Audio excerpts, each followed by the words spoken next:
ବାପା, ଅଗଷ୍ଟ 9 ତାରିଖରେ ରାକ୍ଷୀ ପୂର୍ଣ୍ଣିମା ପଡୁଛି। ଏଥର ନାନୀକୁ କ'ଣ ଗୋଟେ ଭଲ ଗିଫ୍ଟ ଦେବି। ଟଙ୍କା 500 ଭଳିଆ ଦେଲେ। ଆଁ? 500?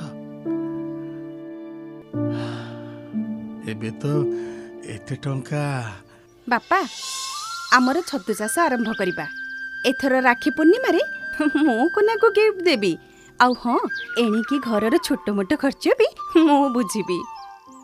ଅପା, ତୋ ପାଖରେ ପଇସା କୋଉଠୁ ଆସିଲା?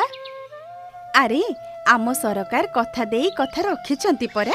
ଏଇ ରାକ୍ଷୀ ପୂର୍ଣ୍ଣିମା ମାନେ ଅଗଷ୍ଟ 9 ତାରିଖରେ ମୋ ବ୍ୟାଙ୍କ ଖାତାକୁ ଆସୁଛି ସୁଭଦ୍ରାର ତୃତୀୟ କିସ୍ତି, ପୁରା 5,000। ବୁଝିଲୁ? ଆପଣମାନେ ବି ସୁଭଦ୍ରା ସହାୟତାକୁ ବିନିଯୋଗ କରି ସ୍ୱାଭିମାନ ସହ ସ୍ୱାବଲମ୍ବୀ ହୋଇ ନିଜକୁ ସଶକ୍ତ କରନ୍ତୁ।